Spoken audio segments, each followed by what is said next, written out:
Voilà, je vous remercie. Et je vais donc lancer maintenant le début de nos travaux, de nos interventions, de nos tables rondes. J'ai parlé de sécurité. On a la chance d'avoir avec nous un homme absolument formidable qui s'appelle Abdoulaye Kanté. Abdoulaye, où es-tu? Je ne te vois pas. Il est là. Je t'invite à nous rejoindre.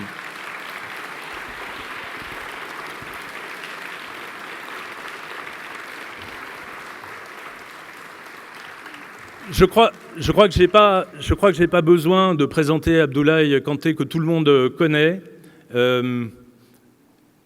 Peu de gens s'expriment de manière aussi juste dans le débat public, dans cette arène qui est une fournaise de Twitter. C'est quelqu'un qui fait du bien, et c'est quelqu'un qui porte une parole sur un sujet qui m'est cher, le rapport police-population. Tu vas nous en dire un mot. On a essayé ensemble de monter des débats, puis là aussi le Covid nous en a empêchés. On est exactement au cœur des sujets qui sont trustés, instrumentalisés, déformés par des gens qui ne cherchent que la division, les identitaires notamment, mais quels qu'ils soient. Et il est vraiment important qu'on entende non seulement des gens qui ont une parole juste, équilibrée, sensée, mais aussi des vrais professionnels de terrain et pas des battleurs d'estrade. Abdoulaye, avant de te céder la parole, j'aimerais qu'on écoute quelques mots de la secrétaire d'État à la jeunesse, Sarah Halimi.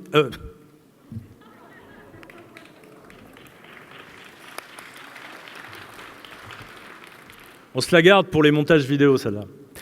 Sarah El Haïry, qui nous a fait l'amitié de nous envoyer un petit message. On l'écoute. Mesdames, Messieurs, chers amis, si bien sûr toute ma volonté était d'être avec vous aujourd'hui, je ne peux malheureusement pas être des vôtres physiquement. Je tenais toutefois à vous adresser quelques mots sur cette thématique qui me tient à cœur. Aujourd'hui, on me demande de répondre à des questions importantes, profondes, des questions même cruciales pour notre démocratie.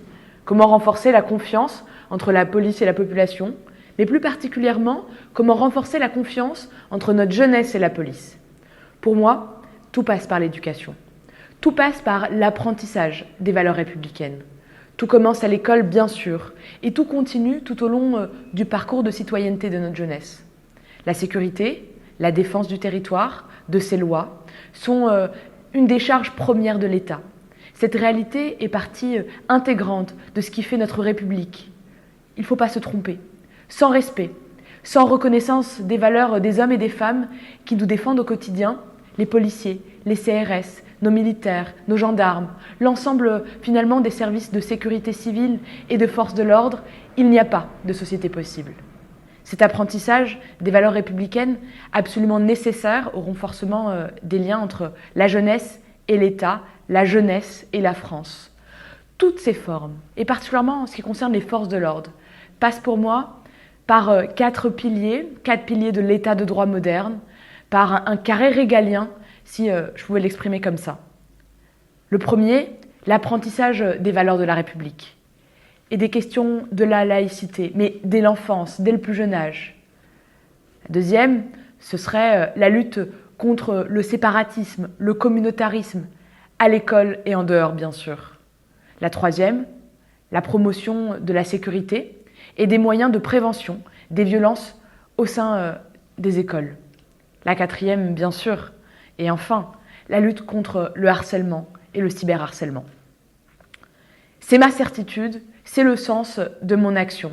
Vous me demandez comment renforcer ce lien entre la jeunesse et la police. Moi, je réponds simplement par des actes, par un ancrage dans le réel. Le service national universel, par exemple, c'est exactement ça.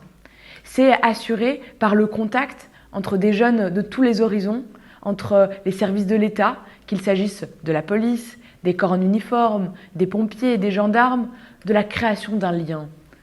Tout part du premier contact, tout part de la première rencontre, tout part de la première expérience. C'est donner à nos jeunes les clés de la compréhension du monde de l'autre, de son engagement. C'est cet autre que l'on désigne parfois dans les médias ou sur les réseaux sociaux comme la police. Ces autres méconnus, des fois caricaturés. Ces autres qui, malheureusement, ne sont pas reconnus à leur juste valeur par une partie de notre jeunesse. Il y a 2 jours, j'étais à Leucate, dans l'Aude, pour rencontrer des jeunes volontaires du service national universel. Là-bas, j'ai eu le plaisir d'échanger avec Bruno Pomar, le chef du centre où évoluaient et où grandissaient ces jeunes. Bruno, c'est un ex-policier, instructeur du RAID. Il est également fondateur et président de l'association RAID Aventure. Cette association, par exemple, elle renforce le lien entre notre jeunesse et la police, en actes. C'est exactement l'esprit qui anime le service national universel. Créer du lien en actes, en rencontres. Imaginez avec moi cette situation, ce que nous venons de vivre. 18 000 jeunes qui se retrouvent pendant 2 semaines, alors qu'ils ne se connaissaient pas, qu'ils viennent d'horizons différents. Devant eux, c'était des encadrants qui venaient des corps en uniforme, mais aussi du monde associatif. Durant ces 2 semaines, on leur a enseigné, on a partagé avec eux le respect des valeurs républicaines, des enseignements de premier secours. On les a fait participer à des ateliers sur la démocratie, l'égalité entre les femmes et les hommes.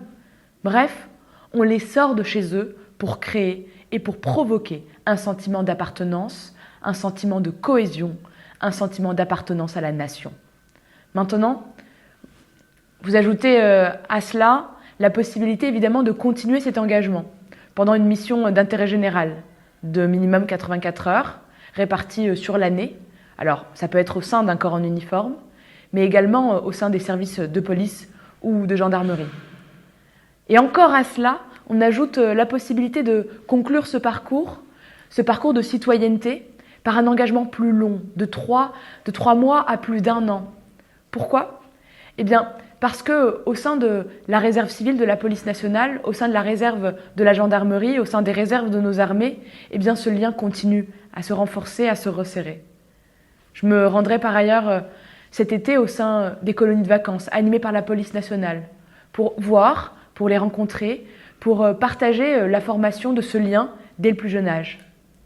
Qu'il s'agisse du goût pour la culture, pour la démocratie, pour le respect des valeurs républicaines, tout commence par la jeunesse. À nous de faire, pour la jeunesse et avec elle. Voilà, ça